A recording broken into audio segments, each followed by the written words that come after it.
नमस्कार खाबारे आनंदते सकल दर्शक बंधुके स्वागत जानाई। आज आमी चले एसेछि चिकेनेर एकटी नतुनत्व रेसिपि निये। आज आमी बानाबो ढाकाई चिकेन। एखाने आमी 500 ग्राम चिकेन निये नियेछि। चिकेनटा केटे नेওয়ার पर भालो करे धुए नियेछि। आर रयेछे आदा कुचि। आमी आदाटा छोटो छोटो टुकरो करे केटे नियेछि। रसुन नियेछि, सेटाओ छाड़िये रेखेछि। पेঁয়াজ 3টে পেঁয়াজ आमी चौको करे केटे रेखेछि।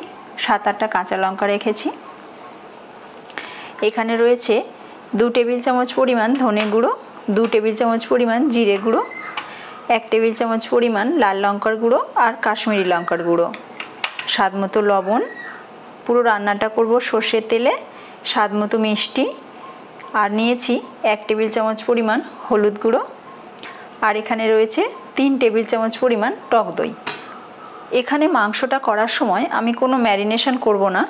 প্রথমে আমি পেঁয়াজ আর কাঁচা লঙ্কাটা একটু ভাপিয়ে নেব। আপনারা ভিডিওটি স্কিপ না করে পুরো দেখবেন আমি কিভাবে আজকে ঢাকাই চিকেন বানাই। আর এইভাবে আপনারা বাড়িতে যে কোনো অনুষ্ঠানের দিন যদি এইভাবে চিকেনটা বানিয়ে খান তাহলে খুব ভালো লাগবে। চলুন আমি প্রথমে পেঁয়াজ আর কাঁচা লঙ্কাটা ভাপিয়ে নিই। প্রথমে গ্যাসটাকে অন করে নিলাম আর গ্যাসে একটা সসপ্যান বসিয়ে দিয়েছি আর এখানে আমি 1 কাপ পরিমাণ জল দিয়ে দিচ্ছি। এবার জলের মধ্যে দিয়ে দিচ্ছি পেঁয়াজের টুকরোগুলো।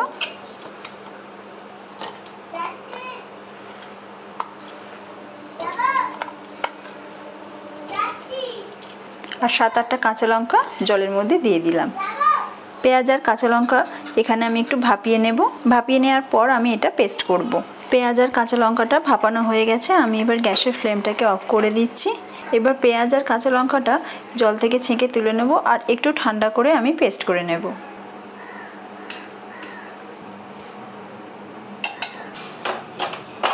পেঁয়াজ কাঁচা লঙ্কাটা ঠান্ডা হয়ে গেছে। আমি এবার এটা পেস্ট করব। পেঁয়াজ কাঁচা লঙ্কা পেস্ট করার সাথে সাথে আদা আর রসুন এইগুলোও আমি আলাদা করে পেস্ট করে নিচ্ছি। মশলাগুলো সব পেস্ট করে নেওয়ার পর আমি গ্যাসের ফ্লেমটাকে অন করে দিচ্ছি আর সাথে সাথে একটা কড়াই বসিয়ে দিলাম। কড়া গরম হয়ে গেছে। কড়াতে আমি বেশ খানিকটা তেল দিয়ে দিচ্ছি। প্রথমে আমি ঝিরিঝিরি করে পেঁয়াজটা কাটা আছে সেই পেঁয়াজটাকে আমি একটু বেরেস্তা করে নেব। পেঁয়াজগুলোকে একটু এইভাবে হাত দিয়ে পেঁয়াজগুলোকে এইভাবে সরু সরু করে দিচ্ছি। হাত দিয়ে একটু ঝিরিঝিরি করে নিলাম।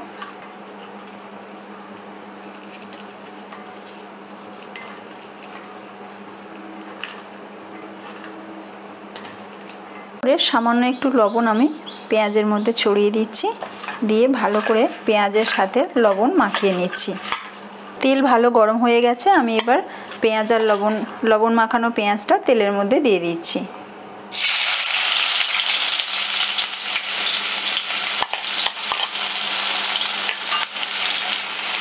পেঁয়াজটা হালকা হাতে আমি একটু নাড়াচাড়া করে বেরেস্তা বানিয়ে নিচ্ছি।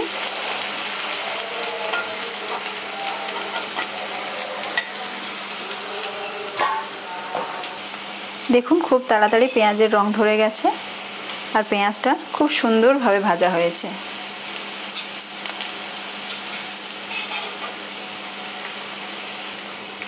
বেরেস্তাটা আমার তৈরি হয়ে গেছে, একদম গোল্ডেন কালার। আমি এবার এইভাবে তুলে নিচ্ছি।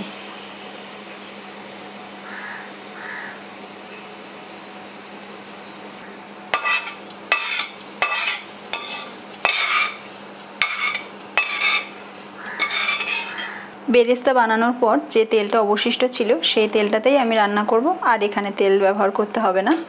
এবার এই তেলের মধ্যে আমি গোটা গরম মশলা ফোড়ন দিয়ে দিচ্ছি। এখানে দারুচিনি, লবঙ্গ আর এলাচ দিয়ে দিলাম। ফোড়নটা একটু হালকা হাতে নাড়াচাড়া করে নিলাম যাতে ফোড়ন থেকে একটা সুন্দর গন্ধ বেরিয়ে আসে। এবার তেলের মধ্যে আমি দিয়ে দিচ্ছি আদা রসুনের পেস্ট।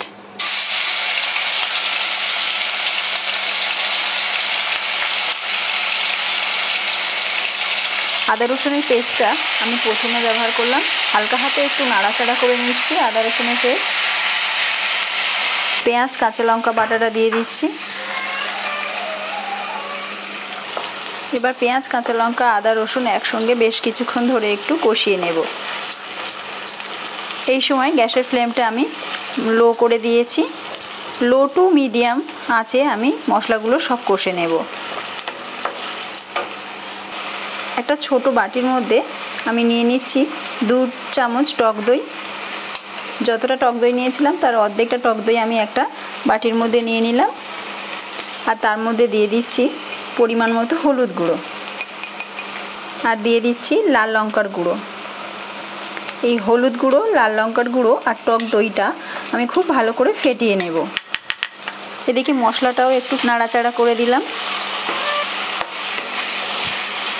খুব ভালো করে কষানো হয়ে গেছে।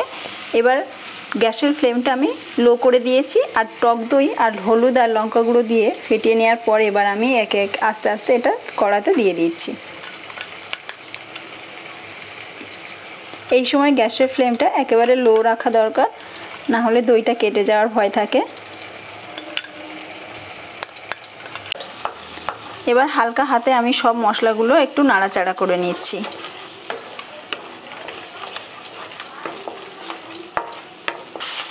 এই মশলাটা একটু ভালো করে কষাতে হবে। যতক্ষণ না তেল ছাড়ে ততক্ষণ আমি এইভাবে মশলাটা কষে নিচ্ছি। মশলা বেশ কিছুক্ষণ কষানোর পর সাইড থেকে তেল ছাড়তে শুরু করেছে। এবার আমি একে একে সমস্ত গুঁড়ো মশলাগুলো দিয়ে দিচ্ছি। এখানে দিয়ে দিচ্ছি জিরে গুঁড়ো,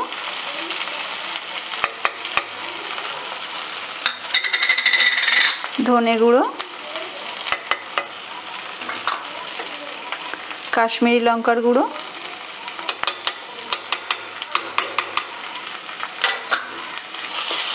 এবার এই গুঁড়ো মশলাগুলো ওই মশলার সাথে ভালো করে আবারও মিশিয়ে নিচ্ছি।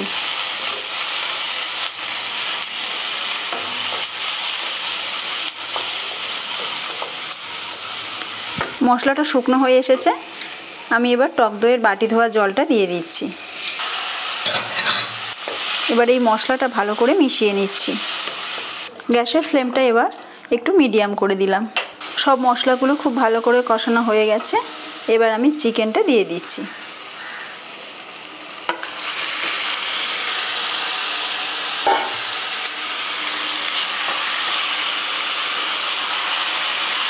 চিকেনের সাথে মশলা খুব ভালো করে মিক্স করে নেব।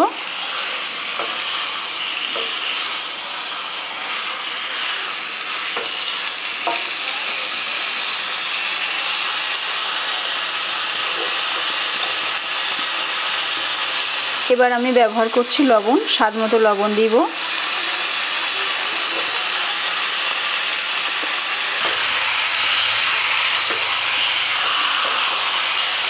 এবার ধিমে আঁচে মশলাটা আমি এইভাবে মাংসের সাথে মিশিয়ে দেব।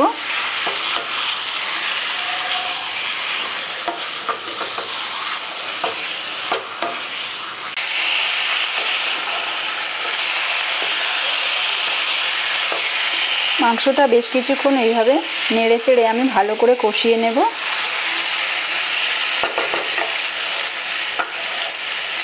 মাংসটা খুব ভালো করে কষানো হয়ে গেছে। এবার আমি দিয়ে দিচ্ছি বেশ খানিকটা জল।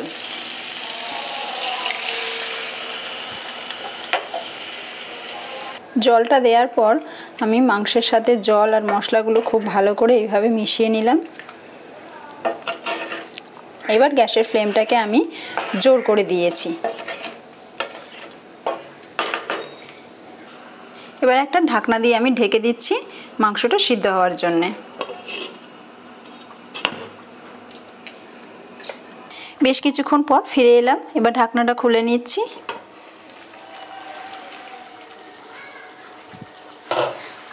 ঢাকনাটা খোলার সাথে সাথেই একটা সুন্দর গন্ধ বেরিয়েছে। আর মাংসগুলো খুব ভালো সিদ্ধ হয়ে গেছে। খুব ভালো মাংসগুলো সিদ্ধ হয়েছে। এবার যে অর্ধেকটুকু টক দই ছিল সেই টক দইটা আমি ভালো করে ফেটিয়ে রেখেছি। এই ফেটানো টক দইটা এবার আমি মাংসের মধ্যে দিয়ে দেব।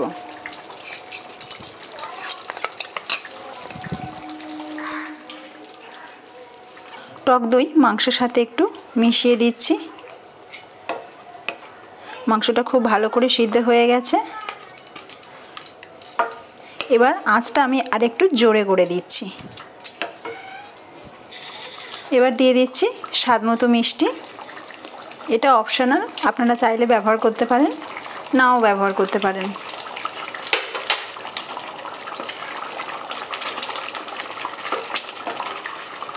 ওপর থেকে একটু বেরেস্তা ছড়িয়ে দিলাম।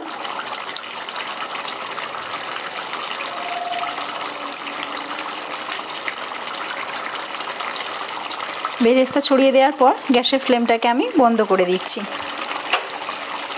ঢাকাই চিকেন আমার কমপ্লিট হয়ে গেছে। এবার গরম গরম ভাতের সাথে পরিবেশন করব।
ঢাকাই চিকেন তৈরি হয়ে গেছে, পরিবেশনও করে ফেললাম।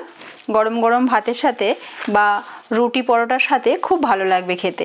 আপনারাও আমার মতো এইভাবে বাড়িতে যে কোনো অনুষ্ঠানের দিন ঢাকাই চিকেন তৈরি করে ফেলুন। আশা করি আপনাদেরও খুব ভালো লাগবে। রেসিপিটি ভালো লাগলে লাইক করার অনুরোধ রইল, আর আপনার প্রিয়জনদের সাথে শেয়ার করতে ভুলবেন না। খাবারে আনন্দ চ্যানেলকে যারা এখনও পর্যন্ত সাবস্ক্রাইব করেননি তাদের কাছে অনুরোধ রইল চ্যানেলটি সাবস্ক্রাইব করার জন্য। পাশে থাকা বেল আইকনটি অবশ্যই প্রেস করে দেবেন, তাতে আমি যখন নতুন কোনো রেসিপির ভিডিও আপলোড করব আপনাদের কাছে পৌঁছে যাবে সবার আগে। আজ এই পর্যন্ত, আবারও চলে আসবো অন্য কোনো রেসিপি নিয়ে। আপনারা ভালো থাকুন, সুস্থ থাকুন, ধন্যবাদ।